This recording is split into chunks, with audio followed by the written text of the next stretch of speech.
It was the first thing in my life that I ever did that was really difficult, and I did it from start to finish. And it made me feel good. I was like, I did something finally, man. Prior to that, the only thing I could ever do from start to finish were sentences. You've tuned in to the Beyond Hope podcast, your access to success strategies and more to help you survive and thrive through your loved one's addiction challenges while you move onward and upward with your life. Now, here's your host, Shar Jones.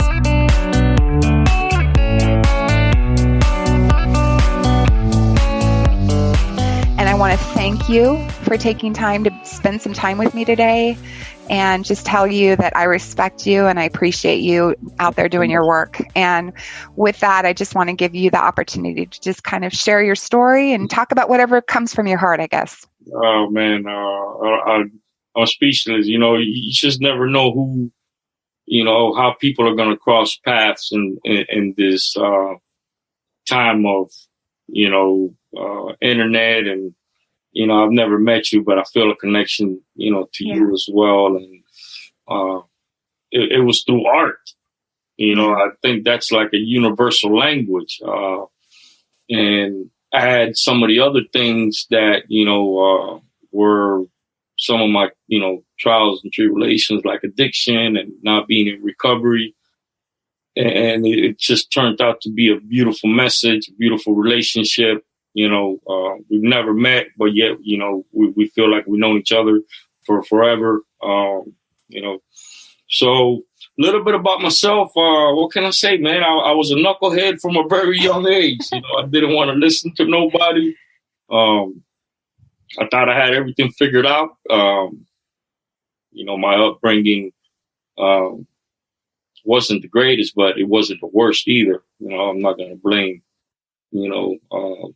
that my dad didn't have a dad, or that he was an alcoholic. There's tons of kids who come from worse homes with no fathers, and turned out to be, good individuals, man. I just think that I had a little loose screws somewhere, and at a very young age, I steered off towards just wanting to get away with things, lying and cheating, stealing. And I don't think that my parents knew how to correct me well. They were poor and they were just busy, doing the things that parents do when, they're trying, put, roof over, my head and feed me and, give me the best that they can. We're migrants. I was born in Cuba. I was raised in Dade County. I first did drugs at 11 years old. I dipped and dabbed with drinking alcohol at a very young age, younger than that. But at 11, I was, started smoking marijuana, drinking a little bit more than normal. Probably got drunk, wasted. I had to be carried home by one of my friends' grandfather with my bike in his trunk and dropped off at my house at the age of 12. That was my first alcoholic, blackout, drunk experience. I thought I told myself I'll never do that again. After that, I graduated to bigger things. I'm not going to say better because there was nothing better about it. And I was introduced to crack cocaine at about the age of 13, which was 1983, 1984. And everything went downhill after that. All bets were off. Any chance, any opportunity with sports, martial arts, things that I was actually good at, they just poof, got away from me. That's where a life of institutions became, that vicious cycle for me, man. In and out of juvenile programs, in and out of treatment, adolescent treatment centers, because I was still a minor. parents just didn't know what to do with me. Mom begging the judge, not to let me out of detention center or to send me to a long-term juvenile program. All the chaos associated with addiction. And imagine being a teenager. I was a little bit uncontrollable. My family decided to move to West Palm Beach in the late 80s. I think it was 89, 88. It was 88. And man, that, like everybody else, everybody's looking for a fresh start somewhere, whether it's going through the boards or, stop using drugs, go to treatment in another state, get away from the madness, etc. It worked for a little bit, but, I brought Manny with Manny, and, my mindset hadn't really changed much. And I found myself getting in some trouble here at a very young age, man. I think I was, 17. I was arrested.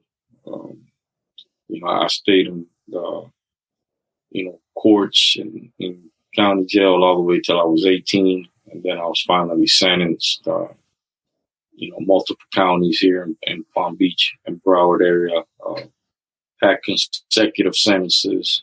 And I did a total of 11 and a half years from the age of 17 till I was 28. And it's, I don't know how I would have survived that length of time if it wasn't for this hidden gift that God bestowed upon me that I didn't even know I really had, because I doodled as a kid. But that's all I did. I doodled. But I felt the connection with art. And, while in prison, I just started drawing a lot. You do 11 and a half years and you do something every day for that length of time, you ain't got no choice but to get good at it.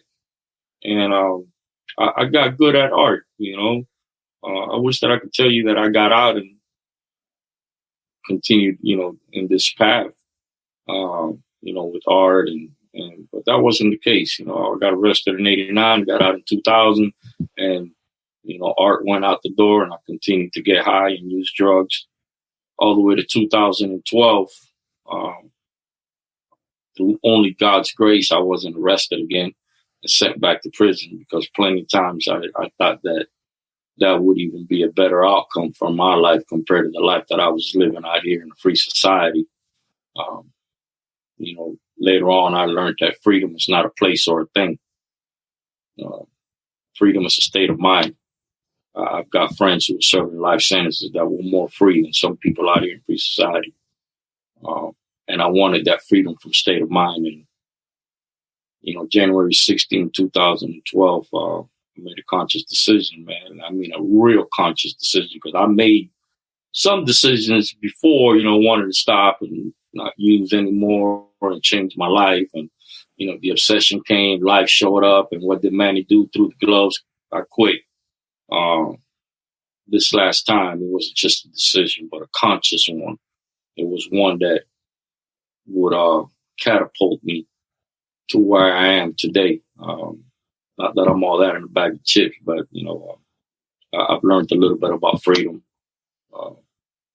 My mindset has changed. And I'm living out my dream. Sorry about that. Yeah. Oh my gosh, your story just touches my heart. I told you I was going to be emotional. You are just a blessing. And I am just truly, truly just super grateful that we did this today, right here, right now. It was just so important. I want to hear about your art. I want to hear about FOREEL Recovery, hear about what that's about. And let's talk about what's happening for you now. Right now I'm actually working on this piece right here. It's called Broken Crayon, Still Colors. I saw that online and it's freaking beautiful. I'm a little bit behind schedule, but, I'll tighten up. Start off with FOREEL, man. Me and my friends decided to do something. I had this crazy idea with 5 months clean to do a documentary. And, those who have heard me share my story before, know about the story, right? So you can imagine, grown man, 40 years old, sleeping on my mom's couch, no car. And I tell people I want to film and produce a documentary. I laugh at it still, because I could just picture, people, what they were thinking. And, some of them called me crazy. Some of them told me go sit down somewhere. Some of them told me go call my sponsor. Some of them just straight up laughed at me. But you know what? I took all that and it was fuel. I did the documentary. It was 4 of us. So that's how the name FOREEL came about. And, after we did the documentary and, I put in some hard work, everybody kind of faded away. And, I had beautiful results from doing this film. It opened up a lot of opportunities. And it wasn't no longer for. It was just, for real. And, I thought about it and, I took the 4 out, just the FOR. And what is the one thing that, hip, urban, young people, middle-aged people say when you tell them an unbelievable story? For real? And that name was catchy. And, I wanted to share a message that will be unbelievable, that people will have to say, like, for real? And it stuck, I fueled it, for throughout all these years. We went on to produce 7 documentaries up to now, working on my 8th. All of them have been inspirational films.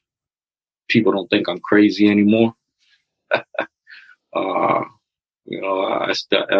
find it still funny, because that first film it was the first thing in my life that I ever did that was really difficult. And I did it from start to finish. And it made me feel good. I was like, I did something finally, man. Prior to that, the only thing I could ever do from start to finish were sentences, and this kind of like, gave me a lift. And I continued on. And, I just like to inspire people. And then I created this logo, which is the brushstroke with the film box, and, got more creative throughout the years. And, one of the things that's always been our mission and in the forefront of everything we do is to always make sure we give back to the community, whether it's through art, through our fundraising events, collaborating with other nonprofits. And I think that's been the key to my success, man, that as an individual and, the team that I created, man, we don't think of ourselves, man. And, we may not have much, but we're always giving. The art's not mine to keep. I ain't got enough walls. I mean, you can see some behind me. I ain't got enough walls to keep my art. I'm blessed to have a great job. I love what I do. I work in treatment. An outreach coordinator for Aon Health Group. So with my art, even though I'm attached to some of them, I can, let it go if I have to for a good cause. And, that was the beginning of FOREEL.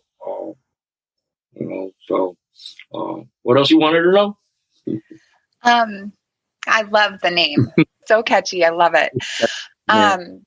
And I have seen some of your work. I've seen some of your documentary. I've seen some of your live events auctioning off your art, and you're so genuine, and you're Manny all day, every day, right? I mean, you're just so true to who you are, which I think is incredibly difficult for some people. And I want to talk about your book, but I also want to just sidestep a little bit. So in thinking about personally, my daughter, if you don't mind. So I think about her journey and some of the incredible art that she's created, and that just blows my mind, that she's created through various highs. And watching her suffer to try to create art in a sober world, and it's paralyzing for her. She keeps trying and she keeps trying, but part of me feels like that is the missing piece with her recovery. She just doesn't know how to kind of tap into that. And I would just ask you for some advice, because I'm sure most of the addicts I've met, and I hate to generalize and just, but there's the creativity piece is it's so powerful. And when there's that block that happens, what would you say to that? I've heard people have struggled creating art once they come into recovery and get clean or sober. For me, the struggle was connecting art while not in an institution. Because I tried painting high, and for me, it didn't work out well. I think it's something that you have to be in tune. So I associated art with prison, county jail, rehabs, detoxes, but I couldn't really associate it with, me. I probably, thought about it while I was in prison one day, how nice would it be to have my work in a gallery, but, that wasn't going to be a reality at that time. The artist has, there's a crossroads in their personal life when they come, when they're tired of addiction, alcoholism, or whatever it is, or whatever struggle they're going through. And I wasn't a very talkative person, but, my outlet was the canvas, the coloring pencils. And similar to that conscious decision, a lot of times I didn't feel like painting or drawing. Just because I'm an artist don't mean that every day I want to paint. I've been working on this piece 4 or 5 months. But when the connection comes and you really start to, see your process and your growth in your piece, and you start to fall in love with that process and your art, it'll capture you. And that's when, you go from drawing 30 minutes to losing track of time and staying for 8-10 hours nonstop, which has happened to me in the past. I haven't drawn more than 2 hours at a time in years. I think it's just that, I'm in a different stage in my life. I've got more responsibilities. An early recovery of pain would take me, 150 hour, 180 hour canvas would take me 30 days. That same painting today would take me 4 or 5 months. What my suggestion is, the surrounding, the element that she may be in, inspiring her with art supplies. I became kind of like, gave me art supplies. It was like giving me drugs. I loved it, man.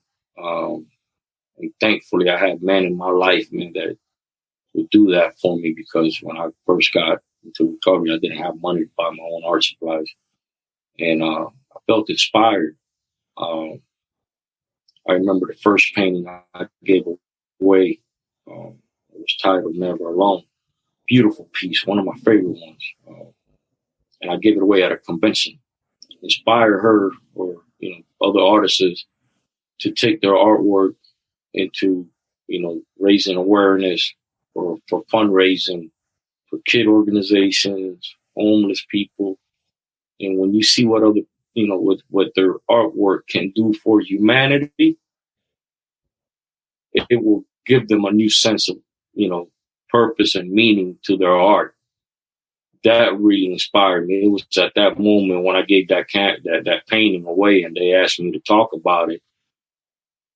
I had 6 months clean. I've never shared at a meeting, and now I'm sharing in front of 300-400 people.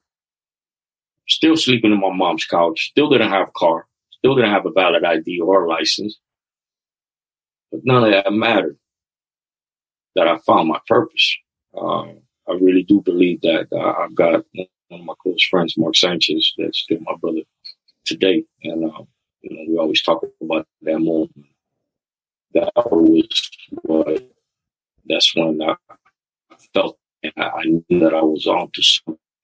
And that this art didn't just start now. It started when I was in prison and that God had a plan and a purpose for me. I just needed to be still, sit my ass down somewhere and allow him to use me. And when that happened, so maybe she needs, to see what am I doing with this art besides just a pretty picture? Can I use? That's powerful. Can it be used to inspire? Can it be used to raise awareness? Can I help an organization raise funding with it? I think you're spot on.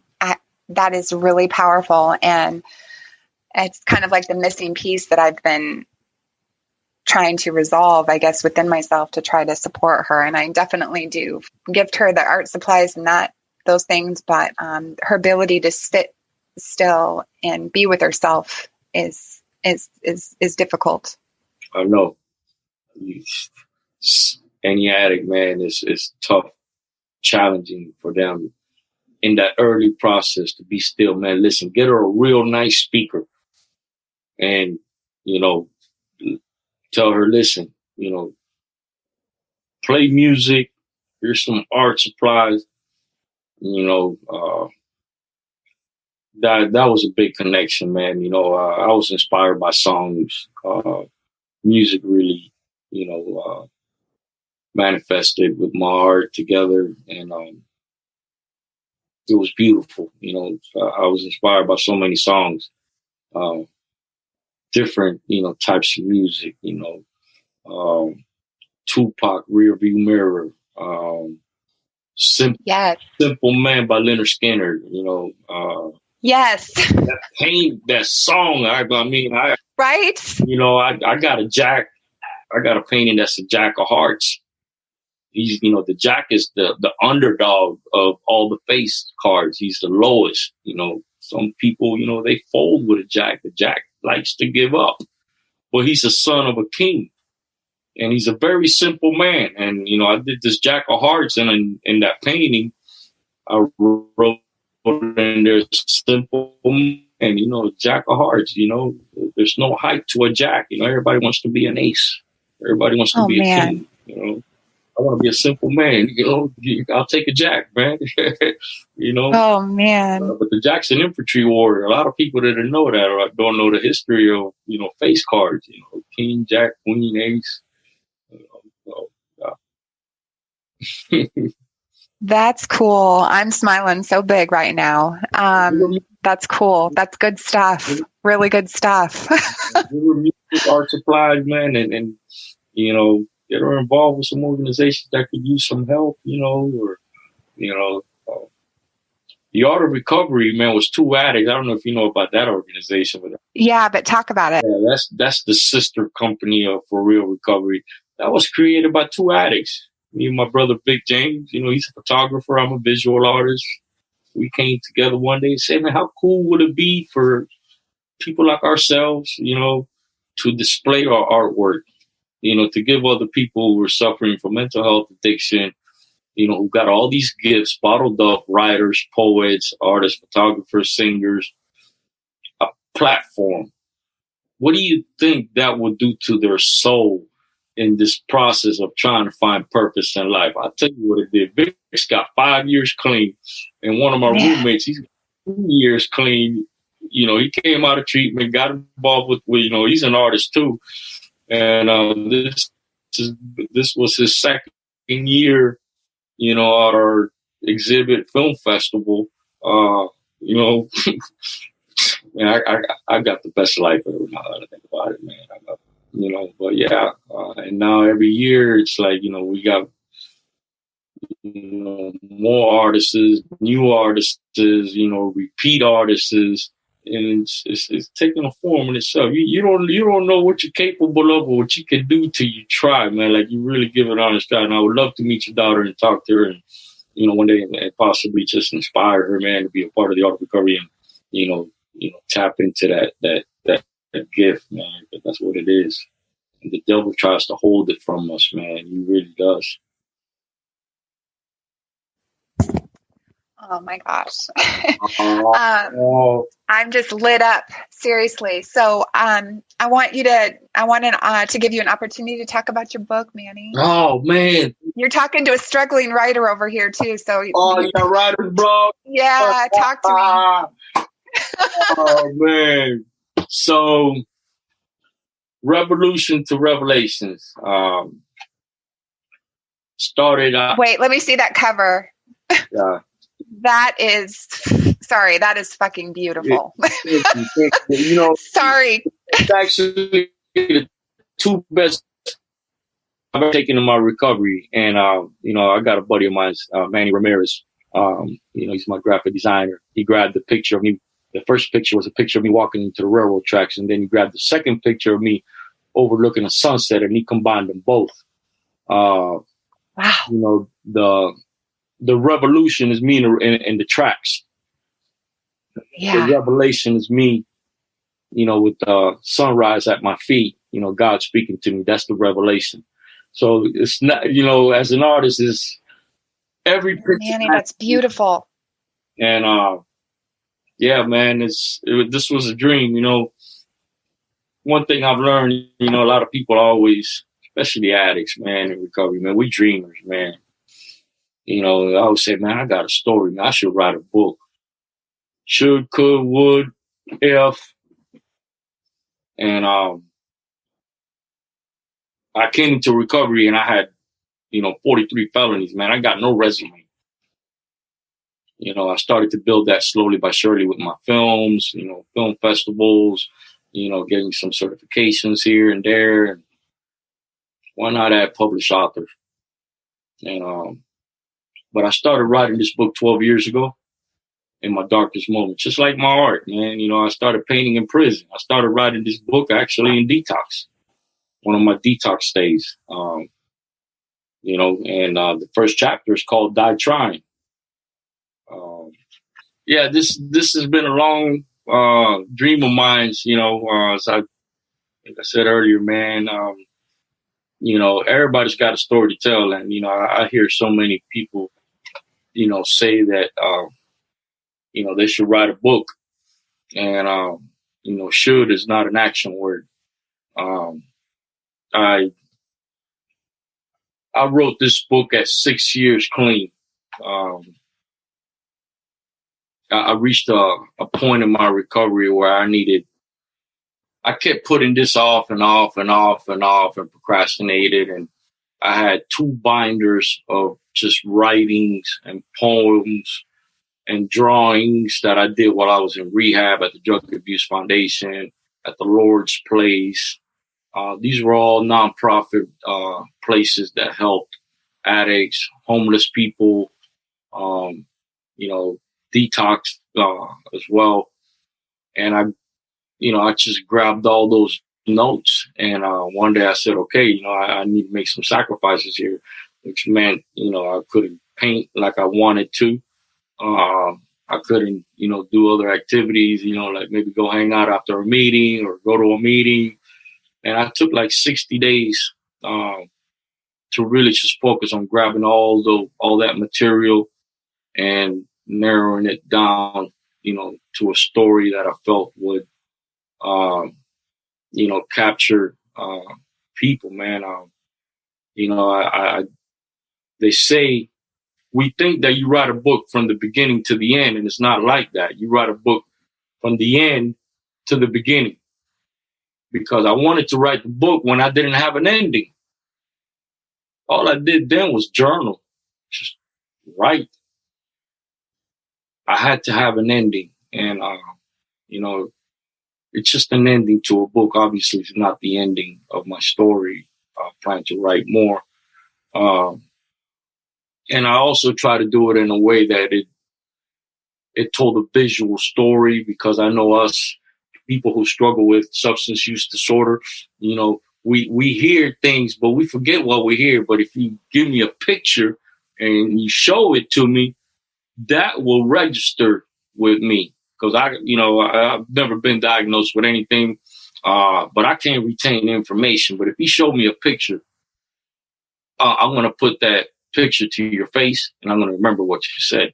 So it's visual as well. There's a lot of stories. First chapter, I think I mentioned it earlier, it's called Die Trying. Tombstone with a needle and a crack pipe and an NA emblem. A lot of poetry. One of my favorites, The Dove and the Butterfly. You asked me to read you an excerpt from here. I'll let it be this one. I used in one of my documentaries. The dove is the men, and the butterfly is the women, all in recovery. And the rose is the struggling addict. So just remember that. The dove is the man, butterfly are the women, and the rose is the struggling addict. The dove and the butterfly, they both flew inspired with faith and hope. Then they met a rose. It sat still, but not by will. It wanted to fly alongside the dove and the butterfly. The rose, frustrated and watery-eyed, told the dove and the butterfly, I have no hope or faith. I only have dreams that I could fly. An angel spoke and said to the rose, cry no more. You're full of love. Mr. Dove and Mrs. Butterfly will pick you up. And with their hope and faith, you will share your love. So the rose rose with the dove and the butterfly. The angel watched and said, faith and hope never looked better now that they met love. The rose that wanted to fly. That's one of the early recovery poems. It still touches me, man. You know, because I love that shit. Well, it definitely touched me. Oh my gosh, Manny. It's beautiful. I wanted to fly, man, and I ain't had nobody to pick me up for many years until I came to 12-step fellowship. All right, let's stop, man. Man, we're both going to be man, Manny, this is so beautiful. It's so beautiful when there's a connection that's so authentic and patient. And like, I feel like that's what this was. Just super grateful. And I just feel so blessed right now. In the most your presence times of this year, craziest of times, I didn't know if I wanted to do it today. I know you had a rough day today. And here we are. We're so glad that we did this. But yes, this book is my legacy with my art. There's another very important piece. It's titled Believe. One of my favorite. I've seen that piece. That's beautiful. And I dedicated this book to the man who lifted me up, man, who taught me how to fly. And I went from Die Trying to the last picture in the book. They would have thought I would have never done this. So cool. She's beautiful. I think we're frozen again. Are we frozen?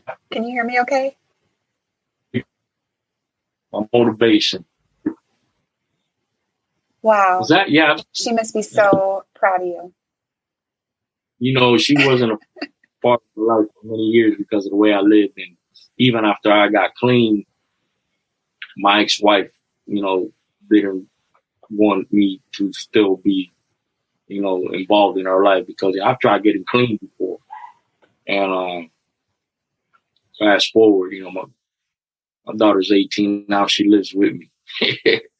So kind of like Funny how things work out, huh? Single dad, you know, I couldn't even take care of myself. Now I support her, you know, my dog. God is good, man. You know. Yeah. Yeah. Bring us home, Manny. Let's. This has been so sweet and so good, and I hope we have more conversations with less technical difficulties. But how do you want to close our conversation? I could keep talking to you for hours. I just want to. I want to be able to just, you know, tell anybody, you know, I am part of a recovering community, you know, from a substance use disorder. But I know we all got our own struggles, man, you know, whether it be addiction or loving somebody who's an alcoholic or an addict, or, you know, just not finding purpose in life, or, you know, having everything in the world and not feeling completely full. You know, what I would tell them is, you know, find what it is that fills you. And I'm not talking about, you can't go to the mall and get this. You know, it has to be something that has, you know, has to have some soul searching involved. I know it's difficult at times. You know, life tends to pull us in 10 different directions that don't lead us nowhere. You know, can my story inspire somebody? I would hope so. You know, some of the things I did early in my recovery and even till today are still very uncomfortable. I have to make myself vulnerable. I just bought a guitar. I don't know what I'm thinking of midlife.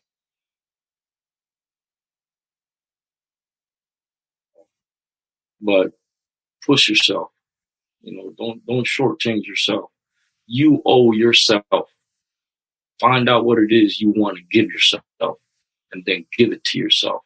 You know, for me, it was recovery, because that's the greatest gift that I could not only give myself, but that I can give to those who love me and cared about me, that are, you know, huge part of my life today.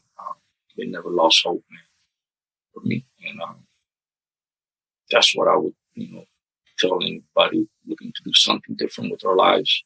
I don't know why God chose somebody with 43 felonies, a life of jails and institutions, to have what I have today. Let me tell you something. I got friends with 8 years college degree. Don't live the life I live. It goes to show. Shar, man, I can't thank you enough, man. Just know that I'm over here rooting for you and sending you love and blessings all day. I just super grateful for you, and I hope to stay connected. I'll be sharing a link on, you know, Facebook, Manny Mendez, where people can go and order the book. I just got, this is the last one I got. I'm getting a new order this weekend. You know, you can see what we do at the Auto Recovery Facebook page. I'm definitely going to get a copy of that book. Maybe you'll sign it for me. Say no more. I can't thank you enough. I'm honored to share your voice. And so, yeah, absolutely. And just know that I've got moms that are listening, and I'm just grateful to them for being here with us today, and just sending you so much love. Thank you as well, Mom. Okay. Okay. Talk to you soon. You take care.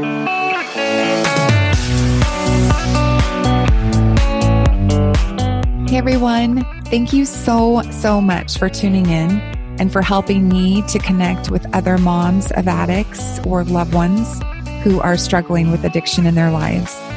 If you have questions for me, comments, suggestions on future show content, or perhaps there's a specific topic that you would like to hear from an expert in the field, I would love to hear from you. I am also interested in sharing your voice.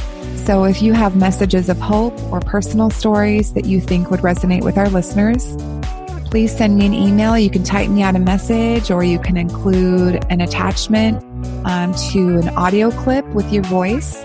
You can send that to Shar at beyondhoperadio.com. And with that, thank you again, and I'll talk to you soon. Bye for now.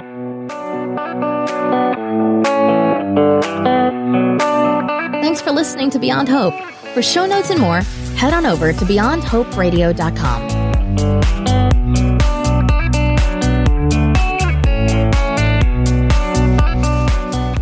A huge thank you to recoveryinnovators.com and James Healy. Thank you so much for putting up with me and for helping me to produce and launch the show. I couldn't have done it without you. You are so awesome. And to anybody else who has been considering working with James, highly recommend him. Please go over to his website and check it out, recoveryinnovators.com.